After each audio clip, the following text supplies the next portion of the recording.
Sweden was not part of the coalition that went into Iraq, yet this Nordic nation has taken in more refugees from there than any other country outside the Middle East. At Friday prayer services in the city of Malmö are refugees from some of the world's most violent conflicts, Bosnia, Somalia, Afghanistan, and most numerous nowadays, Iraq.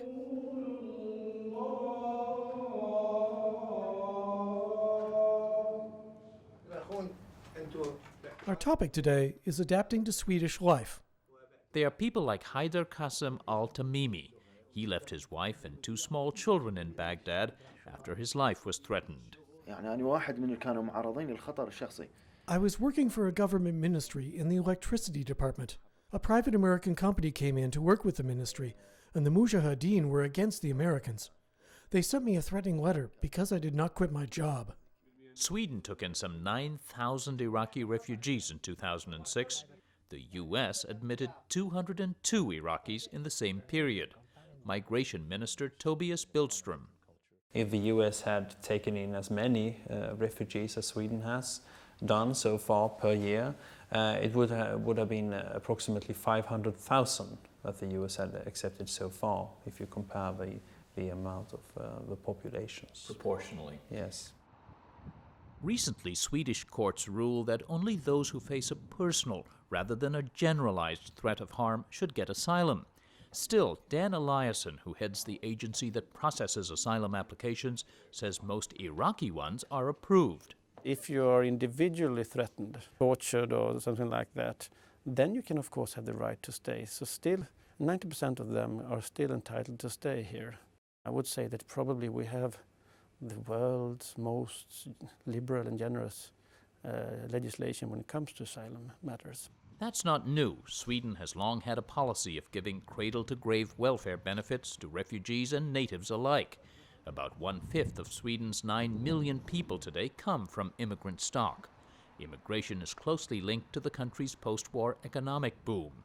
It first brought migrants from Yugoslavia, Greece, and Turkey. In the 1970s, political refugees began arriving from Iran and Saddam Hussein's Iraq, like Mustafa Diner. Today, he co-owns a Halal butchery, whose soaring sales mirror the new demographics. $20 million a year of meat slaughtered according to Muslim custom. We began in 1995 with 4 employees, including myself. Now we have 27 and could get much larger if we had more space. People want halal meat. The business has grown steadily. The steady growth of Sweden's refugee population, most happen to be Muslim, may be good for business. And on the street, most people we talk to like the idea of Sweden as safe haven. But there's growing worry about the new influx. I think it's quite good, but maybe we have difficulties in taking care of all the refugees because they have so many problems. They have had wars and so, and then they come to Sweden and they need psychological help. Perhaps it's too many. Yes, because we can't take care of all of them. No. Are there too many here already? Yes, I think so. You make sure that they get jobs, to get somewhere to live, and they get a place in Swedish society. Otherwise, you just you create a problem. Unfortunately, we have imported a lot of crime from different countries. The immigrants that commit crimes make all the other immigrants look bad. This problem has made the right-wing party get a lot of votes. We should accept less immigrants. We're taking too many Iraqis, and it's hard on our economy. Those who support the immigrants say the problem is that refugees have trouble finding work despite a robust economy. They want to add on-the-job training to the classroom instructions the newcomers get. It's hard to feel integrated. We don't have the language. Haider Al-Tamimi, an auto mechanic, is frustrated no one will hire him until he can speak Swedish. He's forced to crowd in with 3 others in a small apartment amid an acute shortage of public housing. But for every story like his, some Swedes say they hear about others who don't want to integrate. Peter Frankel is a business consultant in the southern city of Lund. Though those that miss their homeland so much that they stay in their misery, in their mind, they stay there. And you can see that clearly in the way they dress, in the way they insist on keeping their name and reinforcing that and go into conclaves. The conclaves he refers to are immigrant clusters where Hamid Faili and his wife Salma Rahim live. They've spent 15 years here. He has a good job as a carpenter, and 3 of their 4 children were born here. Still, they say they will never be Swedish. لازم ما نكذب يعني شنو مطلوب من عندنا هنا بهاي الدولة لازم نحترمه. اي لا الاحترام للأديان الأخرى مثل ما هم يحترمونا احنا بنحترمهم نمشي على القوانين اللي هم يرتاحون لها يعني. يعني نتمنى العراق يصير مثل السويد. We don't want to stay here. We are going to our Iraq. Our Iraq is rich. Our Iraq is powerful. We have petrol, agriculture, we have everything. We hope only that the leaders will do the right thing. We hope Iraq will be like Sweden.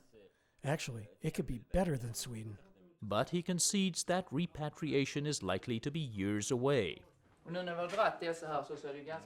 That makes retaining one's original identity difficult, especially for the next generation, says the man who founded the Islamic Center of Malmö, which has a mosque, community center, and this government-funded primary school. In the second generation, it will change. Parents still hold on to these dreams, but the children don't. If you ask me who my God is, He's the God of us all, Allah the Merciful. Bedat Basirov's goal is to forge a new Swedish Islamic identity here, leaving behind issues that divided members in their countries of origin. This mosque is not imported. It's on Swedish soil, a Swedish model, so all Muslims should be able to be here. You cannot bring politics from your own countries here. We're very clear. No politics from other countries, just Swedish politics. Still, this mosque has been firebombed 3 times in recent years.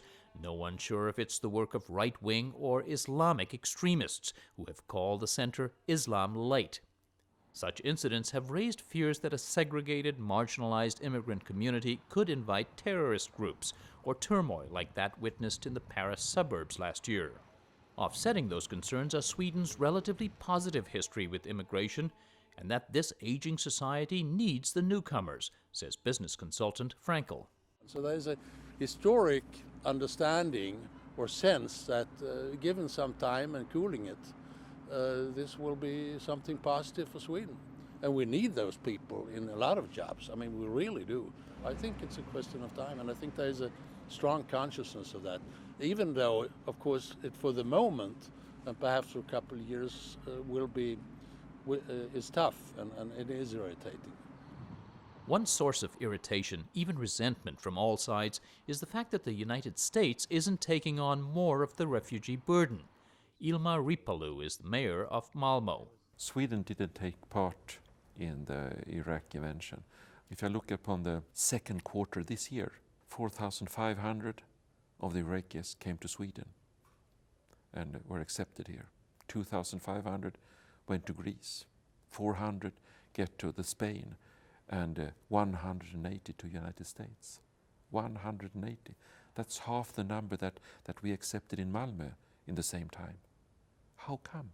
The U.S. has promised to sharply increase the number of Iraqis it will admit, but that number will still be a fraction of those who will go to Sweden.